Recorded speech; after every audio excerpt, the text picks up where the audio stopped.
안녕하세요. 오늘도 시청해주셔서 감사드리고요. 바로 사연 읽어보겠습니다. 남편 여자 카지노. 인터넷에 기막힌 반전 이야기로 소개된 남편과 아내의 사연입니다. 아내분들 남편 조심하셔야겠어요. 진짜 잔머리 하나는 집요하게 끝내주네요. 차라리 너도 그 현장에 있었어야 했는데 그러면 이렇게까지 일이 커질 일도 내가 벌 받을 일도 없었겠지. 그 현장이라니. 그랬다면 전 아마 지금 이런 이야기를 들려드리지도 못했을 겁니다. 거기에다가 자신의 이익을 위해서 와이프를 모함하기까지. 아무리 부부는 남에서 가족이 되는 거라지만 저런 인간이 세상에 존재할 수나 있을까요?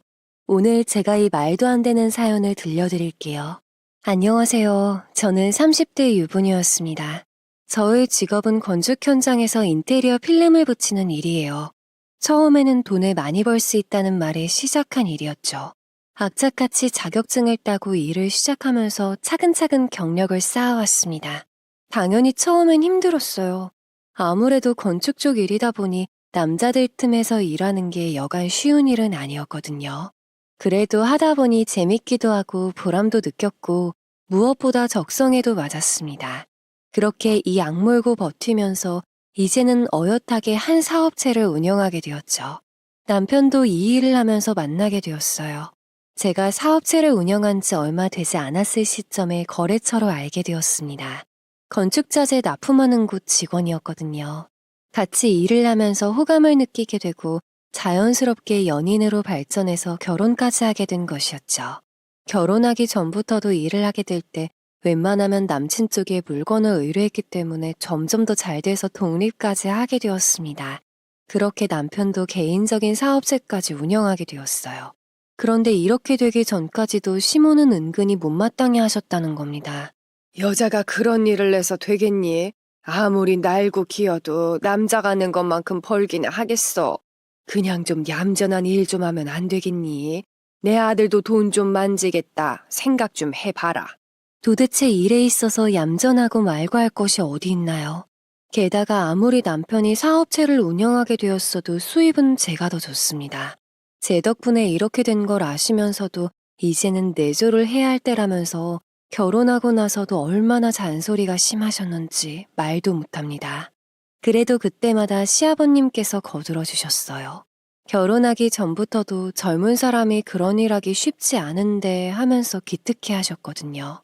제가 찾아뵐 때도 항상 푸근한 미소로 맞이해 주시기도 하셨어요. 너가 고생이 많다.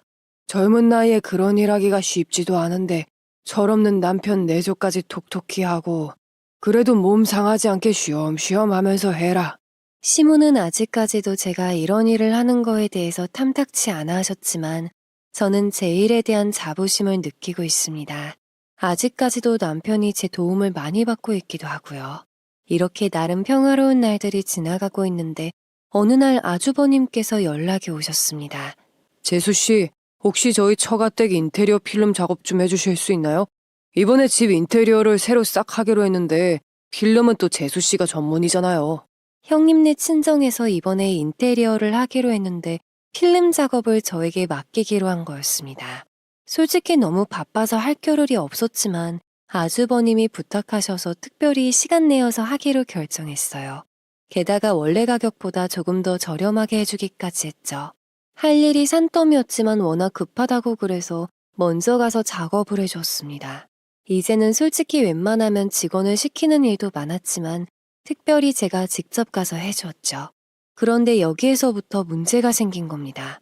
동서, 우리 부모님이 사시는 집이니까 신경 좀 써주면서 해줘. 그리고 이런 데도 좀 꼼꼼하게 해주고, 응?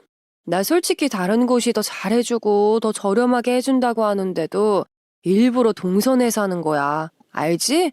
솔직히 말해서 저만큼이나 이렇게 꼼꼼하게 해주면서 이 가격에 할 수 있는 곳 없습니다. 게다가 저는 원래 가격보다도 저렴하게 해주었으니까요.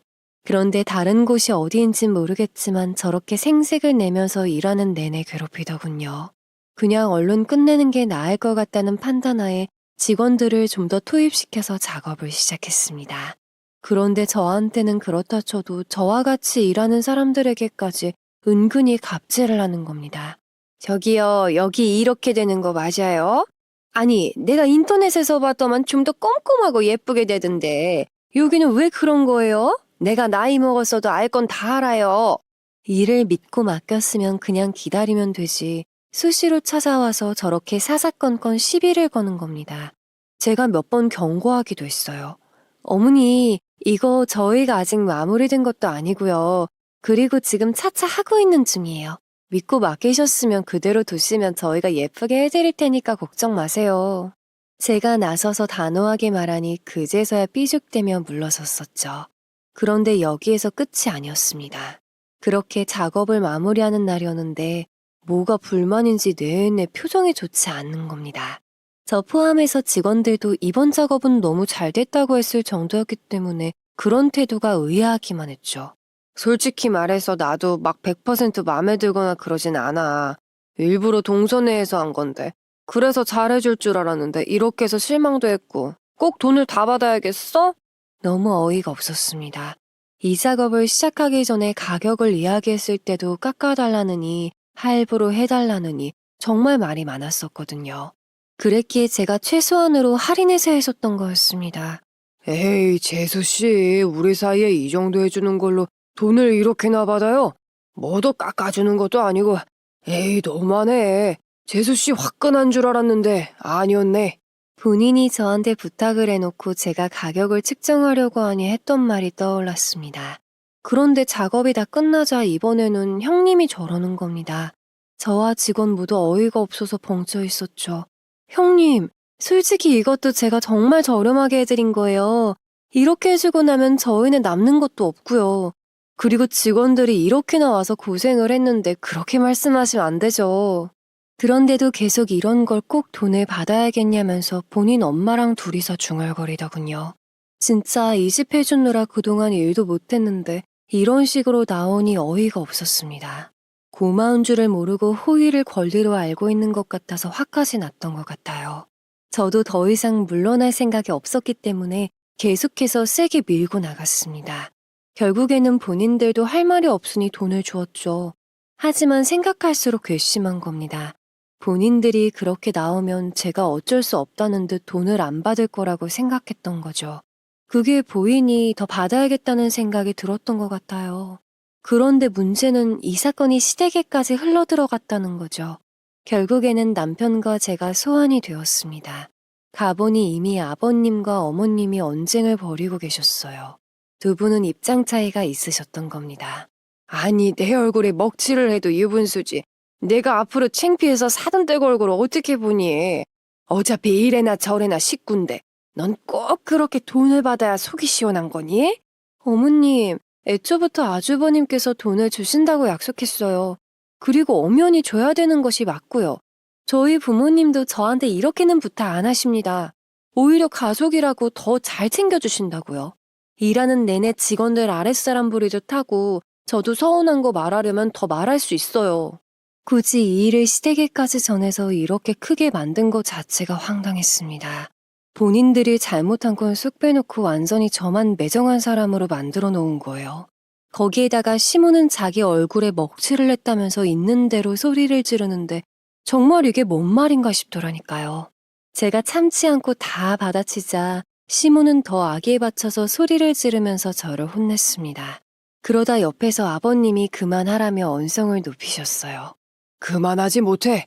지금 뭘 잘했다고 당신이 큰 소리야. 애초부터 영민이가 돈을 주기로 했다잖아. 들어보니 큰애와 사돈댁도 잘한 것도 없더만 요즘에 공짜가 어딨어. 얘가 얼마나 힘들게 일하는데 그걸 떼먹으려고 해. 이런 못된 인간들. 이건 큰애들을 불러서 야단쳐야 될 일이야.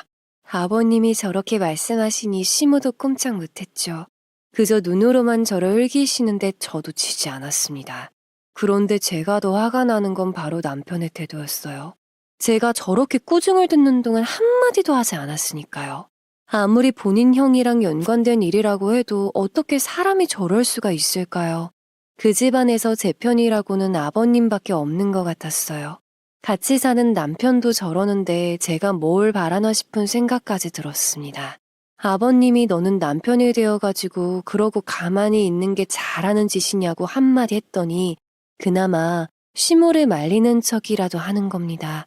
그런데 저는 그 꼴이 더 우습고 화가 났던 것 같아요. 그렇게 아버님 덕분에 상황이 마무리가 되어서 저희는 집으로 돌아왔어요. 저는 이미 빈정이 상한 상태였죠. 웃긴 건 남편도 뭐가 뿔이 났는지 한마디를 안 하는 겁니다. 당신은 그 상황에서 어떻게 한마디도 안 할 수가 있어. 지금 아주버님 일이라고 이러는 거야? 내가 어떻게 일하고 형님네가 어떻게 한 줄 뻔히 알면서 그렇게 입을 꾹 다물고 있어? 그럼 내가 거기서 뭐라고 해. 엄마가 그렇게 말하는데. 거기에서 내가 나서면 싸움밖에 더 돼? 그리고 다 그냥 입장 차이인 것 뿐이잖아. 지금 입장 차이라고 하는 건가요? 저는 저 단어가 굉장히 우스웠습니다. 이게 그렇게 해서 해결될 문제는 아니잖아요. 그런데 아무렇지도 않게 당당하게 말하는 남편의 모습이 너무 실망스러웠습니다. 지금 입장 차이라고 했어? 그러면 나도 내 입장대로 해도 되겠네. 누구는 입장이 없어서 다 참고 있었는 줄 알아? 나 앞으로 시댁에 찾아가거나 전화할 일도 없을 테니까 그런 줄 알아. 아주버님네 일도 더 이상 신경 안 쓸 거고 이게 내 입장이야. 알겠니? 저는 지지 않고 있는 대로 할 말을 다 했고 그러고 나니 속이 시원했습니다. 남편의 말대로 입장 차이라면 저게 저의 입장이니까요. 그런데 제가 저렇게 말한 뒤 반응이 더 웃겼습니다. 제가 그렇게 하면 자기도 똑같이 한다는 겁니다. 아마 본인도 빈정이 상했나 봅니다. 저도 여기에서 더 유치하게 싸움을 끌고 싶지 않았기에 그러라고 했죠. 솔직히 서로 집안에 신경을 끄게 되면 저야 손해볼 것은 없었으니까요. 남편은 잠시 움찔한 것 같았지만 돌이킬 수 없었기에 알겠다고 하더군요.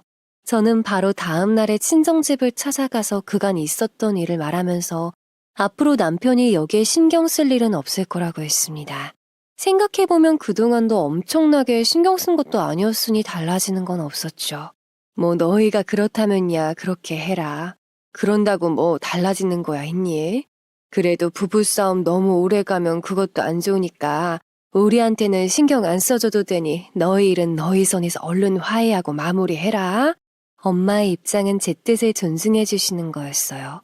더군다나 저희 부모님께서는 이미 노후 준비를 다 해놓으셨기에 일을 하지 않아도 됐었거든요. 그런데도 아빠는 몸이 찌뿌둥하고 심심하다며 경비 일을 하셨고 엄마는 봉사활동 같은 걸 다니시면서 여가 생활을 보내시곤 했습니다. 그러니 남편이나 제가 크게 신경 쓸 일이 없긴 했죠. 하지만 엄마와는 다르게 아빠는 그런 남편의 태도가 몹시 불쾌하셨나 봐요. 본인들을 신경 써주지 않아서가 아니라 제가 아주버님네부터 시모에게서 받은 대우가 선을 넘었다고 생각하신 거죠. 제가 이야기할 때도 기분이 안 좋아 보이시기는 했지만 그걸 바로 행동에 옮기실 줄은 몰랐습니다. 아니 도대체 장인어른께 뭐라고 말씀하신 거야? 전화 와서 나한테 얼마나 뭐라고 하신 줄이나 알아? 우리 일은 우리끼리 해결해야 하는 거 아니야? 이게 지금 맞는 일이야? 한창 일을 보고 있는데 전화 온 남편이 한 말이었습니다. 우리 일은 우리끼리 해결해야 했으면 아주버님네는 왜 고스란히 시모에게 다 일러 바쳤을까요? 정말 모순적이라는 생각밖에 들지 않았어요. 아빠는 제 이야기를 들으시고는 다음날 바로 남편에게 전화를 했던 것 같아요. 그 한 소리를 듣고는 기분이 나빠서 저한테 따져 묻는 겁니다. 결국에는 이 일로 다시 싸우게 되었죠. 시모가 아주버님 일로 저를 혼내는 건 당연한 거고 저희 아빠가 그러는 건 말이 안 되는 일이라고 생각하는 모양인가 봐요. 생각할수록 우스울 뿐이네요. 그제서야 정말 남편이라는 의미가 왜 남의 편이라고 하는지 알 것 같은 느낌이었어요. 정말 내로남불도 따로 없다. 어머님이 그러실 때는 한마디도 못하더니 그게 그렇게 억울해서 일하는데 전화해서 이 난리를 피우는 거야? 이 일로 저희 부부는 서먹서먹해지게 되었어요. 한동안은 집안에서 마주쳐도 룸메이트 마냥 인사만 주고받으면서 지나갔던 것 같습니다. 그렇게 며칠을 지내다가 우연히 같은 작업장의 일을 맡게 되었어요. 이제는 남편의 사업장도 안정이 되어 가서 제가 굳이 도와주지 않아도 되는 상황이었거든요. 그랬기에 그 뒤로는 제 일에만 몰두했었죠. 그런데 이번에 맡게 된 인테리어 작업의 납품 업체가 남편 사업장이었던 겁니다. 그동안 대면대면하게 지냈으니 무슨 일을 맡았다 일일이 말하지 않아서 모를 만도 했었죠. 작업장에서 마주치고는 서로 조금 놀랐었던 것 같아요. 오늘 당신 일하는 거 보니까 당신이 얼마나 열심히 이 자리까지 오게 되었는지 새삼 다시 깨닫게 된다. 내가 그때는 생각이 짧았던 것 같아. 나도 모르게 욱해서 그랬었는데 화해할 타이밍을 놓쳤네. 작업이 다 끝나고 나서 남편이 저에게 먼저 말을 걸었습니다. 아무래도 힘든 작업장에서 마주치니 뭔가 본인도 깨닫는 바가 있었던 것 같아요. 그렇게 의외의 상황에서 저희 부부는 생각지도 못한 화해를 하게 되었어요. 그런데 이날 작업장에서 남편의 친구도 같이 왔었습니다. 이런저런 일을 하다가 잘 안 풀려서 견학 겸 일도 배워보고 싶어서 따라왔다고 했거든요. 그런데 제가 하는 일을 보더니 관심을 가지는 겁니다. 원래 결혼하기 전부터도 간간히 봐오던 친구였기 때문에 낯설진 않았어요. 그런데 남편 일 때문에 따라왔다가 제가 하는 일에 더 꽂힌 거예요. 잘만 하면 돈을 더 잘 벌 수 있는 일이기도 했으니까요. 무엇보다 젊었을 적 남편이 힘든 시기에 많은 도움을 준 친구였거든요. 만약 너가 마음 먹고 새롭게 일을 시작한다면 우리 와이프가 하는 일이 더 나을지도 몰라. 내가 하는 일은 그냥 사업일 뿐이지만 와이프가 하는 일은 아무래도 기술직이니 배워두면 더 쓸모가 있지. 남편 친구는 결혼한 지 좀 됐는데 아직까지 제대로 자리를 잡지 못했거든요. 그런 친구가 안쓰러워서 이런저런 일을 시켜보려고 했던 거죠. 예전의 도움도 갚을 겸요. 저도 익히 들어서 알고 있었기 때문에 자격증만 제대로 따오면 도와줄 수 있다고 했어요. 제가 그래도 성실하긴 하거든요. 안 그래도 예전부터 인테리어 쪽에 관심이 있기도 했어서 한번 해보고 싶네요. 일단 이 일을 하기 위해선 자격증 따는 게 필수이거든요. 그거 따오시면 제가 도와드릴 수 있는 건 최대한 도와드릴게요. 저한테도 이미지가 안 좋은 사람은 아니었기에 어느 정도는 도와줘도 괜찮을 거라고 생각했습니다. 그렇다고 제가 하나부터 열까지 다 해주면서 낙하산으로 일을 시킬 생각은 없었으니까요. 남편 친구도 제 말을 듣고는 그것만 해도 너무 고맙다며 좋아하기까지 했어요. 그리고 정말 열정이 있었던 건지 생각보다 빠르게 자격증을 따서 왔더군요. 그런 모습을 보고 더 도와주고 싶다는 생각이 들었었던 것 같아요. 실제로 보진 못했지만 듣기로는 와이프도 착하고 성실한 듯 보였어요. 어차피 제가 직원으로 두면서 이 일을 가르치는 사람들도 많았기 때문에 그들과 똑같은 위치에서 시작하기로 했습니다. 그래도 남편 친구이기 때문에 제가 조금 더 신경 써서 가르쳐주긴 했었죠. 그걸 아는지 항상 고마워하면서 실력을 늘려가는 모습에 저도 뿌듯했던 것 같습니다. 아직 완벽하진 않은데 이대로만 열심히 하신다면 금방 혼자서도 하실 수 있을 것 같아요.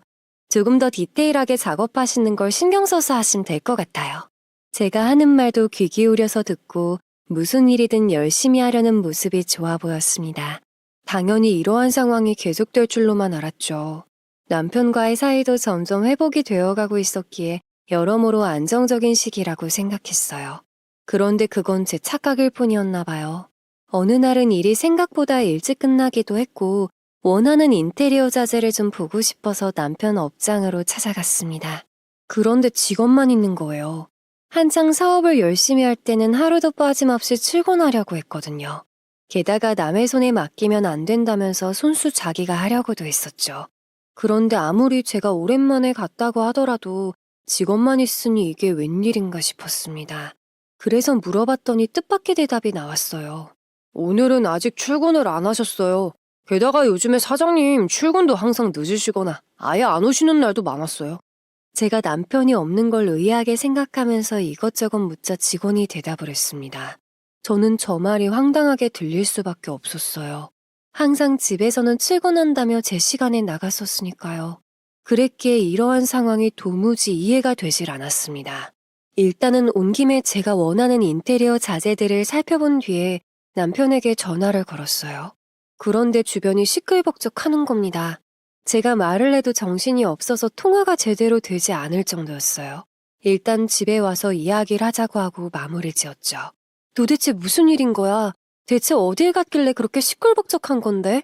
그리고 요즘 업장에도 잘 안 나간다며 무슨 이상한 일 하고 있는 거야? 제가 집에 도착할 쯤에 같이 도착을 했기에 오자마자 이것저것 궁금했던 거에 대해 물어보았습니다.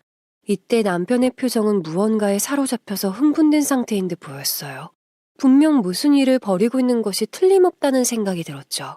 이상한 일이라니. 내가 대단한 걸 발견했어. 아마 들으면 여보도 깜짝 놀랄 거야. 자기도 알 거야. 요 근래 우리 동네 외곽 쪽에 신도시 생긴 거. 그런데 글쎄 거기에 카지노가 들어온다네. 게다가 투자자들을 모집하고 있더라고. 그러니 이걸 어떻게 그냥 지나쳐. 그야말로 떼돈을 벌 수 있는 기회인데. 역시나 정상적인 일은 아니었습니다. 저 이야기를 들으니 왜 그렇게 주변이 시끌벅적하고 남편 표정이 들떠 있었는지 알 것 같았죠. 그걸 말이라고 해? 무슨 떼돈? 그렇게 투자하다가 잘못된 사람들이 얼마나 많은데 제대로 알아보고 하는 거 맞아? 어떤 사람을 통해서 알게 된 건데 대체? 믿을 만한 사람이야. 우리 형이 소개시켜준 거라니까. 그리고 그냥 대뜸 투자한 것도 아니고 몇 번 만나보고 다 신중하게 결정한 거야. 좋은 사람인 것 같으니까 투자하는 거지. 형네도 투자했고 이 정도면 확실한 거 아니야? 아주버님 아는 사람이기 때문에 좋은 사람이라는 결론은 어떻게 나는 것일까요? 이상하게 저는 더 찜찜했습니다. 그러면서 남편은 저에게도 할 생각이 없냐며 물어보았어요.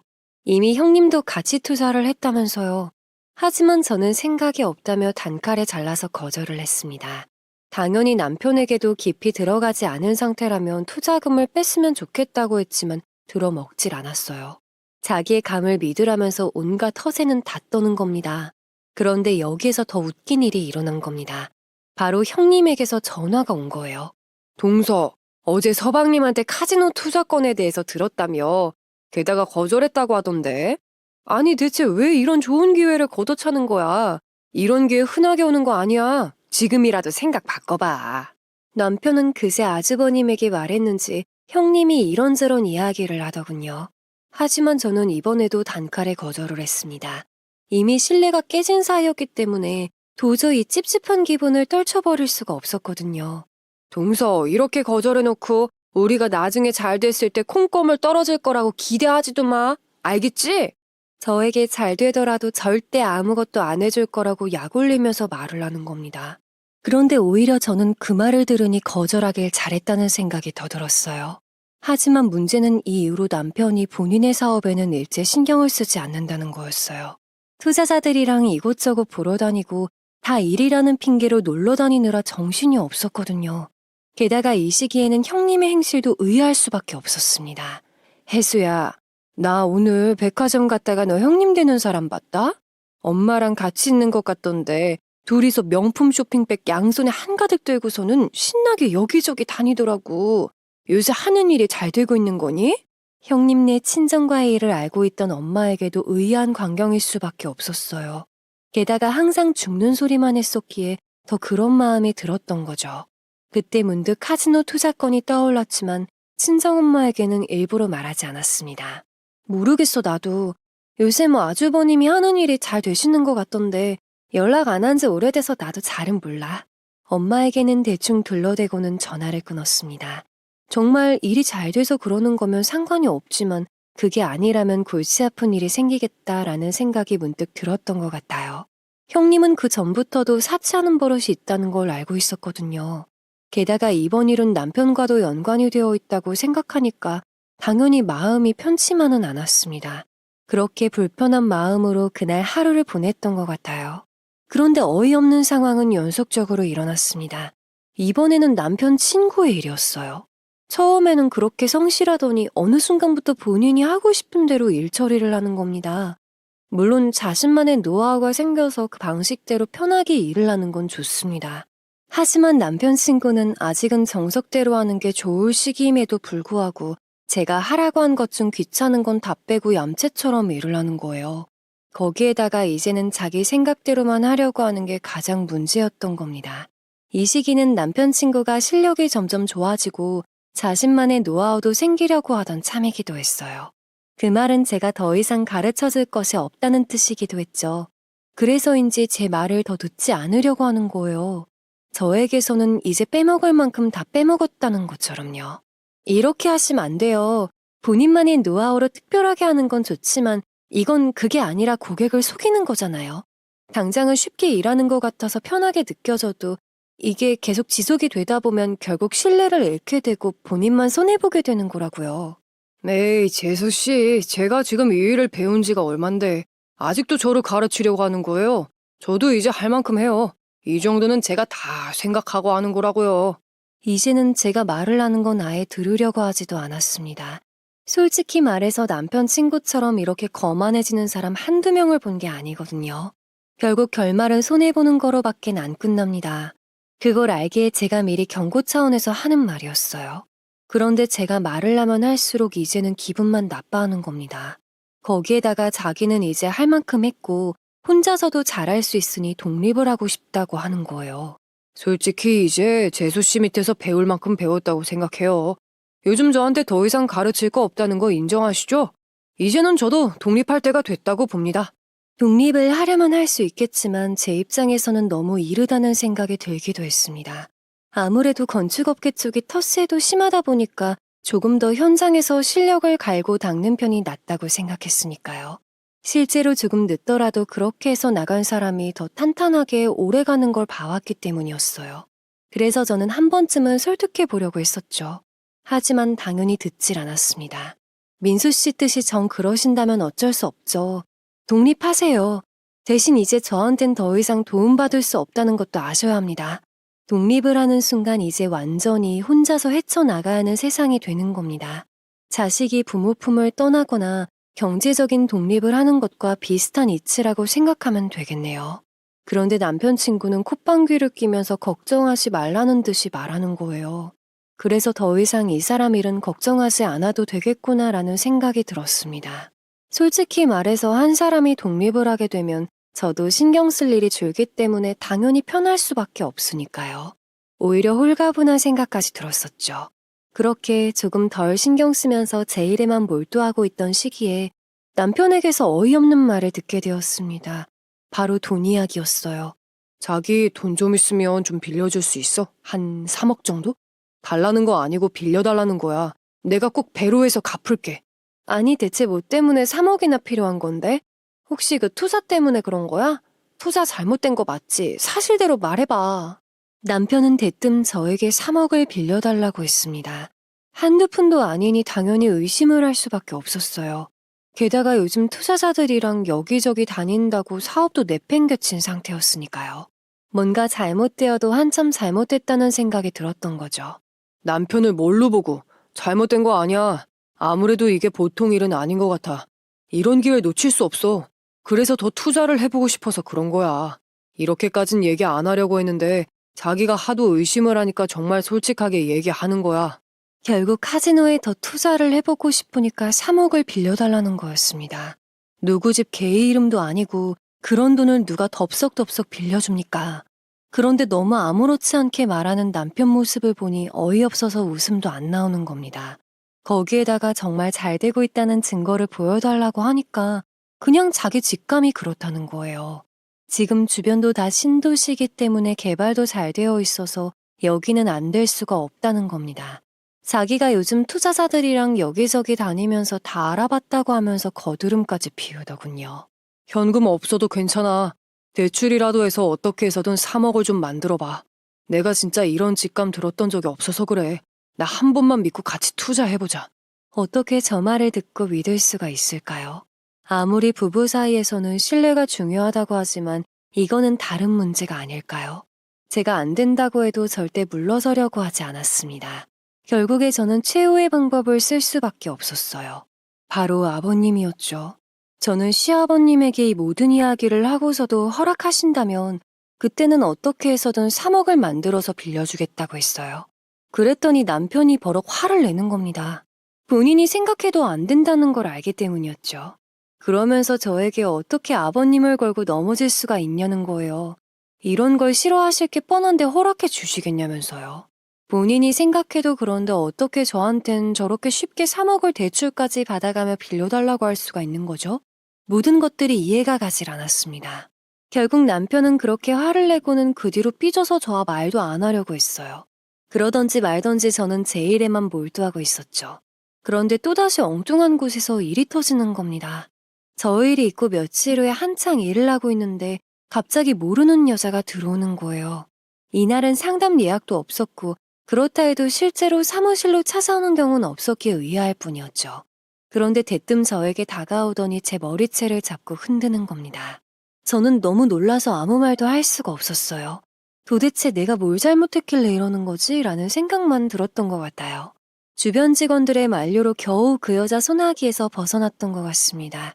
그리고 제 얼굴을 보고서는 하는 말이 아주 가관이었어요. 네가 감히 내 남편을 넘봐? 남의 남편이랑 그렇고 그러면서 바람피니까 좋디? 너도 남편 있다며. 그런데도 그런 더러운 짓을 해? 너가 인간이야? 오늘 너 죽고 나 죽자. 정말 처음부터 끝까지 온통 알 수 없는 말들 뿐이었습니다. 일에만 매진하고 있는 제 성격을 알고 있던 직원들도 다 벙찐 표정이었죠. 알아들을 수 있게 말하세요. 제가 그쪽 남편이 누구인 줄 알고 바람을 핍니까? 그리고 제가 바람 핀 거 본 적 있어요? 제 말에 반박이라도 하듯이 본인 핸드폰을 꺼내서 사진 한 장을 보여주었습니다. 그걸 본 순간 더 어이가 없었어요. 거기에는 저와 남편 친구가 같이 있었으니까요. 그것도 아주 다정하게 웃고 있는 모습이었어요. 솔직히 다정한 모습이라고는 했어도 같이 일하는 사람끼리 할 수 있는 정도였어요. 이걸로 둘 사이를 오해하는 거는 오버하는 거라고 생각할 정도로요. 우선 너무 흥분을 한 상태였기 때문에 진정을 시키고 설명을 했습니다. 뭔가 오해가 있으신 것 같아요. 만난 적은 없지만 민수 씨한테 이야기도 많이 들었어요. 아마 제 이야기도 들으셨을 거라고 생각됩니다. 저한테 일을 배우느라 한동안 같이 일한 것도 알고 계셨을 거고요. 제가 아무리 설명을 하려고 해도 들으려고조차 하지 않았습니다. 그냥 무작정 본인이 오해하고는 그게 맞다고만 이야기를 하는 겁니다. 이 정도면 정말 망상증이 있는 것이 아닐까 하는 생각이 들었어요. 직원들조차 그 여자가 하는 말을 하나도 믿질 않았으니까요. 누가 봐도 우기는 것이 분명해 보였습니다. 이렇게까지 안 믿으시면 그럼 민수 씨랑 삼자 대면 합시다. 지금 부르세요. 당장이요. 저도 더 이상 참지 않을 겁니다. 나중에는 점점 화까지 나는 겁니다. 우기는 것도 정도껏이어야죠. 무조건 본인 말만 맞다고 우기면서 저에게 폭력까지 쓰려고 하니 더 이상 참을 수가 없었어요.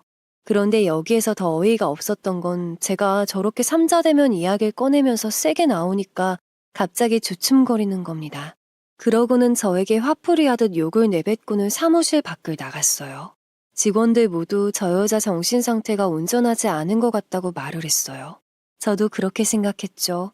그래야 똥 밟았다 생각하면서 제 마음을 진정시킬 테니까요. 이렇게 일이 마무리되었다면 그냥 지나가는 개한테 물렸다고 생각하면 그만이었겠지만 이게 끝이 아니었던 겁니다. 바로 남편의 반응이었죠. 당신 민수랑 바람 폈어.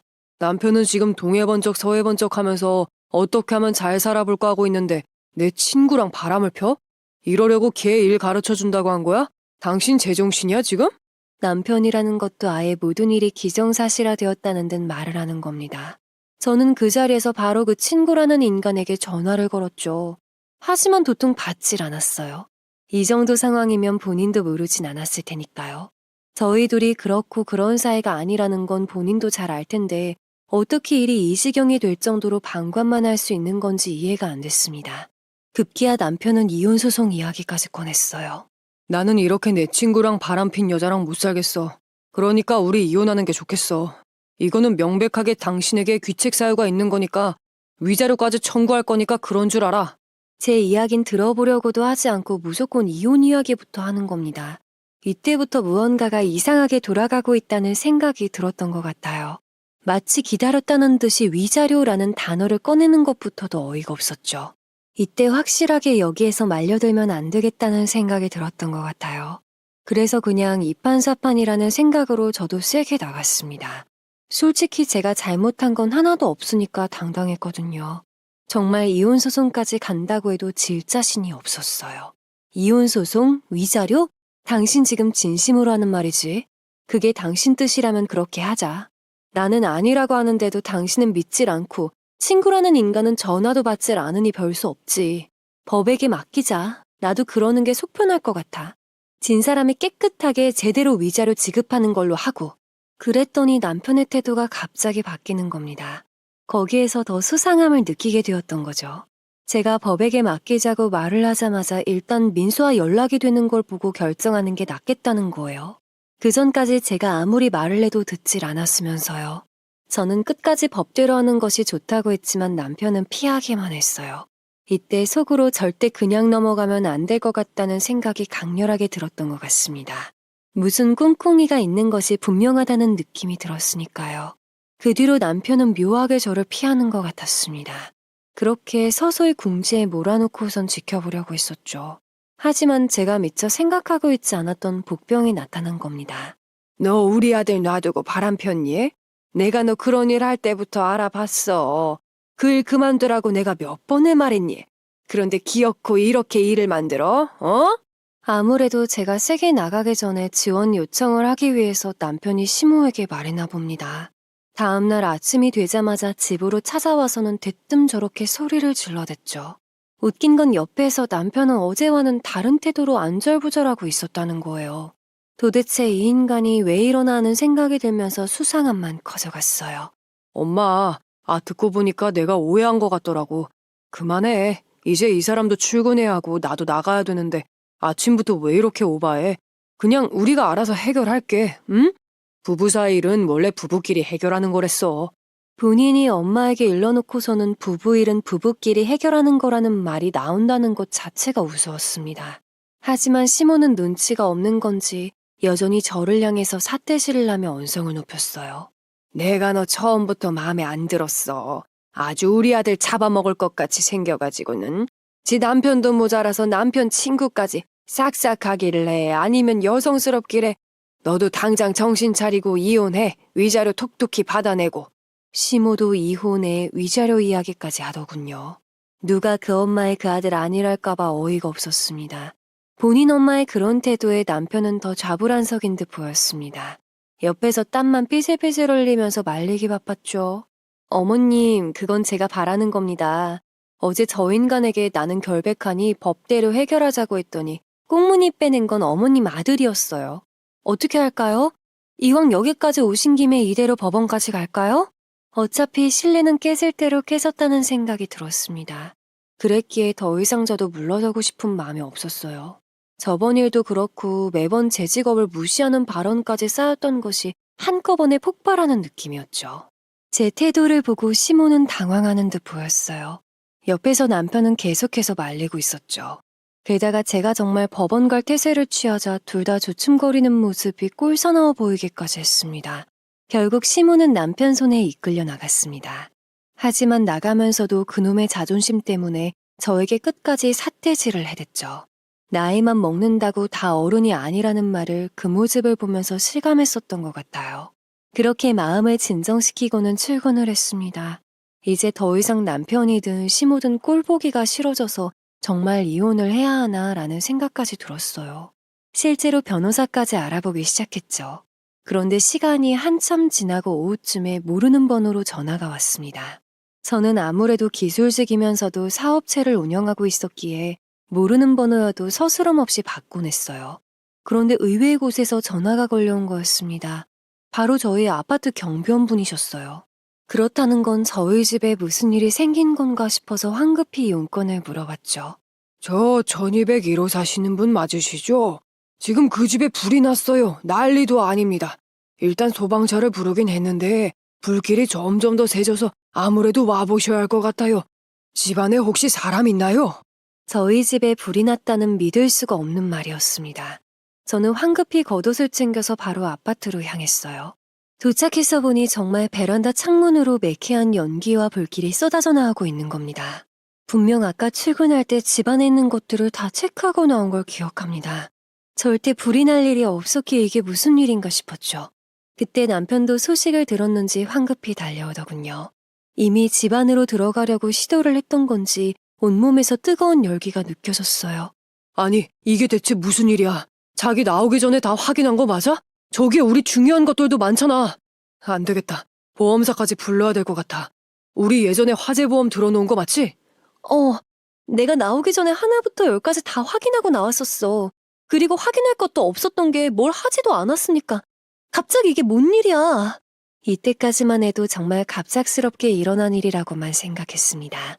남편 말대로 집안에는 중요한 물건들이 많았기에 보상을 받으려면 보험사를 불러야 할 것 같았어요. 결국 직원 두 분이 황급히 오셨습니다. 하지만 다들 아시다시피 요즘에는 보험금을 그냥 주지 않습니다.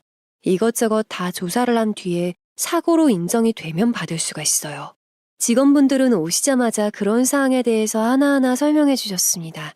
일단은 화재 진압을 다 한 뒤에 현장을 직접 점검을 하고 상황을 파악하고 절차를 밟아야 한다고 하는 겁니다. 그래서 일단은 진압이 되기만을 기다렸죠. 어렵게 화재 진압이 다 되고 나서야 저희도 집 안으로 들어갈 수가 있었습니다. 정말 한 줌의 죄가 된다는 말이 이런 상황이 아닐까 싶었어요. 그 정도로 온통 까맣게 다 타버리고 타서 없어질 수 있는 건 모조리 다 사라져버렸죠. 보험회사 직원분들도 이것저것 조사를 하고 가셨습니다. 그리고는 화재 조사원들과도 점검을 마친 뒤에 결과를 알려준다고 하셨어요. 솔직히 보험금을 받는다고 해도 그간의 추억 있는 물건들의 값어치를 매길 수 있을까 하는 생각이 가장 먼저 들었습니다. 그런데 남편은 온통 보험금에 대해서만 관심이 있었습니다. 본인이 이 집에 중요한 게 얼마나 있었다고 저러는지 이상할 뿐이었어요. 하지만 그 이상함은 단순한 느낌만이 아니었습니다.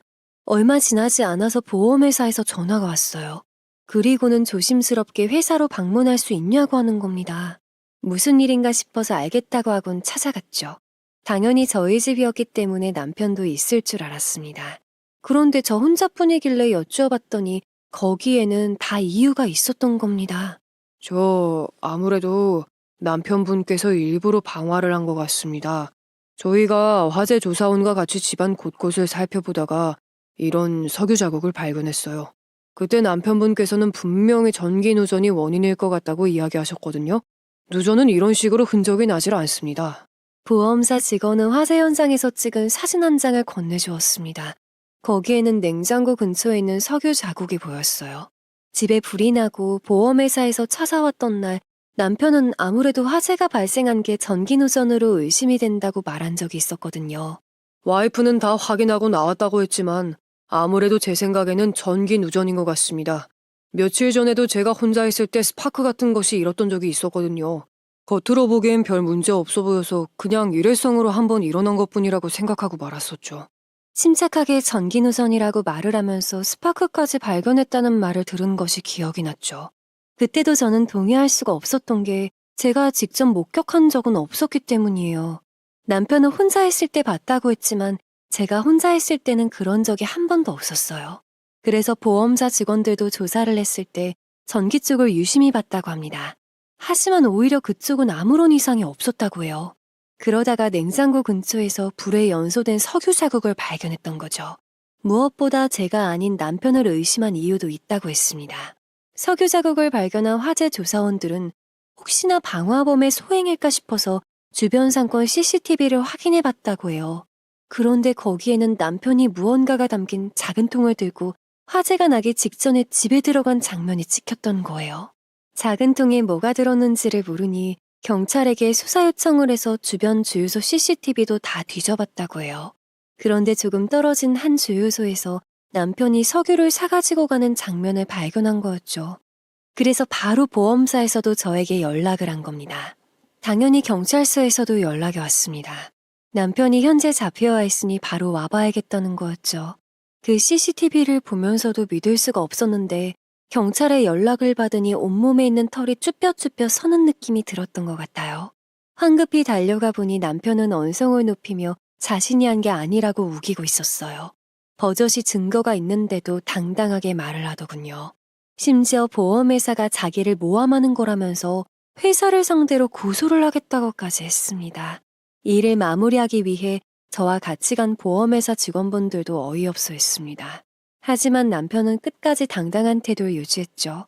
저러기도 쉽지 않은데 정말 보통 인간은 아니라는 생각이 들었습니다. 그러면서 동시에 소름이 끼치기까지 했어요. 제가 미쳤다고 제 집에 불을 지르겠습니까? 이게 그리고 저라는 보장이 있어요? 저랑 비슷하게 생긴 사람 길거리에 널리고 널렸다고요. 이건 분명히 저 보험회사 것들이 돈 안 주려고 수작 부리는 거라고요. 당장 고소할 겁니다. 정말 아나무인이라는 말을 의인화한다면 저 인간이 되지 않을까 싶을 정도였습니다. 주위에 있던 사람들 모두가 어이없어 할 정도로 뻔뻔하게 그지없었죠. 그 모습을 지켜보던 보험회사 직원분들도 도저히 안 되겠다는 듯 어디론가 전화를 걸었습니다. 보험일만 해결하고 가려고 했는데 남편의 고소 이야기에 이건 안 되겠다는 생각이 들었나 봅니다. 회사에 직접 전화를 해서 현재 상황을 전한 뒤에 경찰에게 맞고소를 하겠다고 하는 거예요. 아무래도 반성하실 기미도 안 보이시는데 거기에 저희까지 모함하려고 하는 거 보니까 저희 쪽에서도 가만히 있을 수는 없을 것 같습니다. 맞고소 할 테니까 고소 진행하시죠. 고소 안 하신다고 하더라도 모욕죄, 사기죄 등등으로 저희도 할 수 있는 건 최선을 다해서 가만히 있진 않을 겁니다. 그제서야 남편은 조금씩 꼬리는 내리기 시작했습니다. 그리고 나서는 본인이 그랬다면서 인정을 했어요. 알고 보니 정말로 화재보험금을 타기 위해서 불을 질렀다는 겁니다. 돈이 필요했는데 도저히 나을 곳이 없었기에 이렇게 결정할 수밖에 없었다는 거예요. 그 말을 듣고 저는 어이가 없었습니다. 그 사이에 제 연락을 받으신 부모님도 도착을 하셨고 어떻게 아셨는지 시부모님까지 오셨어요. 자네가 지금 제정신인가? 돈 때문에 집을 태워먹어. 그게 도대체 어디에서 나온 발상이야? 우리 딸이 얼마나 힘들게 마련한 집인데 그거를 너 맘대로 태워먹느냐고. 지금 이게 다 우리 아들만 잘못인가요?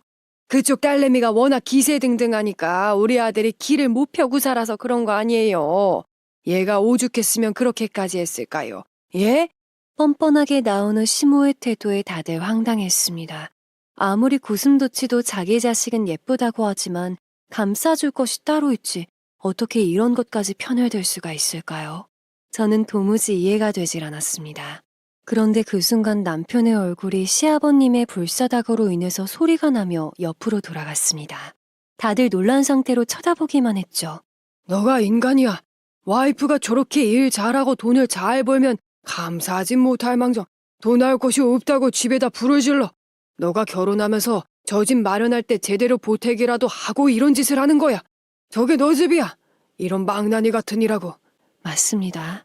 저 집은 제가 결혼 전부터도 정말 열심히 모으고 모아서 마련한 집이었어요. 어차피 남편 되는 사람과 살려고 했던 거였기 때문에 별 불만도 없었습니다. 그래서 혼수만 간단하게 해서 같이 살았던 거예요. 그런데 그런 집을 남편은 돈이 필요하다는 이유로 홀랑 태워버린 겁니다. 알고 보니 카지노 투자권이 엉망이 된 모양이에요. 아주버님이 소개해줬다는 이유로 그렇게 찰석같이 믿었건만 그 사람에게 사기를 당한 거죠. 더 웃긴 건 소개해준 아주버님과 형님까지 사기를 당한 겁니다.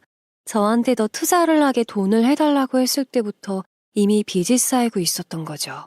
그래서 몇 배로 돌려준다는 걸 핑계로 빌리려고 했지만 그게 뜻대로 되지 않으니 불을 질렀던 겁니다. 하지만 여기에는 또 한 가지의 비밀이 숨겨져 있었어요. 바로 남편이 조사를 받는 와중에 친구와 주고받은 메시지에서 경찰이 무언가를 발견한 겁니다. 저에게 바람을 폈다면서 이혼을 하고 위자료를 달라고 했다는 것도 모두 남편이 꾸민 일이었던 거예요. 본인 친구에게 일부러 친한 척을 하며 사진 한 장을 찍어 놓으라고 했었고 그 아내까지 섭외를 해서 제 사무실로 가서 난리를 치라고 했던 거죠. 그렇게 해서 이혼 소송을 걸고 위자료를 두둑하게 받아내고 나면 그걸로 빚을 갚으려고 했다는 겁니다. 아무리 돈이 궁하다고 해도 어떻게 사람이 이런 생각까지 할 수 있는 걸까요? 이 사건까지 알려지자 결국 남편 친구와 그 와이프까지 잡혀오게 되었습니다. 여기에는 조금이라도 가담했다는 이유로 시모까지 조사를 받게 되었어요. 저는 그냥 진짜 얘가 바람을 피는 줄로만 알았다니까요. 제가 어떻게 알고 그렇게 연기를 해요? 그게 말이나 됩니까? 저 조사 못 받아요. 제가 뭘 잘못했다고 여기서 조사를 받아요? 뻔뻔하게 나오는 시모를 보자 저희 엄마는 더 이상 참지 못하고 불사다구를 날렸습니다. 지금 당신이 그러고도 자식을 가진 부모라고 할 수가 있어? 어떻게 내 자식 눈에 피눈물 나게 만들려고 해? 그걸 알면서도 눈 감아주고 가담까지 해? 당신 같은 인간은 조사가 아니라 콩밥을 먹어도 싸. 그 모습을 보고는 시아버님은 머리를 짚으시며 연신 한숨만 내뱉으셨습니다. 게다가 더 대박이었던 건 바로 아주버님이었습니다. 남편 친구와 함께 같이 잡혀오길래 무슨 일인가 했더니 바로 화재에 가담했다는 거예요. 남편 혼자 불을 지르기에는 용기가 나지 않았던지 아주버님에게 같이 하자고 부탁을 했다는 겁니다. 이미 둘 다 사기꾼에게 당하고 나서 빚이 쌓여 있었기에 눈에 뵈는 것이 없었던 거죠. 형님은 화재에 가담하진 않았지만 자기 남편이 직접 불을 지르지도 않았는데 왜 잡혀오고 조사를 받아야 하냐며 옆에서 난리를 쳤습니다. 그러니까 잘 좀 하지. 어떻게 그걸 걸리냐? 연기라도 잘하던가. 대체 이게 뭐야 나까지. 다 너 때문이잖아. 이게 왜 다 나 때문이야. 형 때문에 내가 지금 이 꼴인데 어떻게 그딴 사람을 소개시켜줘? 사기꾼인 것도 몰랐냐? 동생 이렇게 만들어 놓고 안 미안해? 남편이란 인간은 끝까지 정신을 못 차리더군요. 그 모습을 보고 있자니 끓어오르는 화를 주체할 수가 없었습니다. 결국 손을 들어 불사다구를 날려버렸어요. 내가 어떻게 해서든 너는 콩밥 먹인다. 그깟 돈 때문에 와이프 모함하고 망신시키고 집까지 날려먹어? 어떻게 인간이라는 뇌에서 그런 생각을 할 수가 있는 거니? 이미 변호사 다 선임해 놨으니까 위자료는 내가 두둑히 받아낼 테니까 그런 줄 알아. 결국 남편과 아주버님 그리고 친구와 와이프까지 다 본인 죄에 맞는 벌을 받게 되었습니다. 시무도 가담했다는 이유로 벌금형과 집행유예를 맞게 되었죠. 끝까지 나는 결백하다며 주장했지만 이미 명명백백하게 증거가 다 있었기 때문에 소용없는 일이었어요. 변호사를 통해서 이혼소송도 일사천리로 진행이 되었고 남편이 그렇게나 받고 싶어하던 위자료까지 두둑히 받아냈습니다. 저런 못난 놈이랑 살아내느라 너가 고생이 많았다. 내가 너한텐 참 미안하다. 앞으로는 딴 생각하지 말고 지금처럼만 열심히 잘 살렴. 아버님은 저 말의 끝으로 저에게 다시는 물습을 보이지 않으셨어요. 하지만 들려오는 소식으로는 저의 소송이 끝난 뒤 얼마 지나지 않아서 시모가 이혼을 당했답니다. 시아버님이 도저히 당신 같은 인간과 살 수가 없다며 갈라서자고 했다네요. 시모는 울며 불며 매달렸지만 단호한 태도에 어쩔 수 없이 합의 이혼을 해줬다고 합니다. 제 집은 다 제가 되었지만 주위에서도 많이 도와주셔서 다시 일어설 수 있었습니다. 인간은 어떻게든 살아갈 수 있다는 걸 다시 한번 깨닫게 되었던 것 같아요. 여러분들도 힘내서 살아가시길 바랄게요. 마지막 남편과의 대화가 아직도 기억나네요. 자기가 잘못했다며 반성한다며 애처롭게 말하길래 이렇게 대답해 주었어요. 어디서 개가 짖지 않니? 이게 너한테 딱 어울리네. 돌이켜보면 어이없고도 힘든 결혼 생활이었네요. 과거는 후딱 잊고 앞만 보고 열심히 살아갈 생각입니다. 여러분들도 힘내서 살아가시길 바랄게요. 지금까지 저의 사연을 들어주셔서 감사합니다. 여러분의 가정에는 평안만이 깃들길 바라면서 이만 마치겠습니다. 더 많은 이야기, 기막힌 사연을 듣길 원하신다면 구독과 좋아요, 알림 설정 부탁드립니다.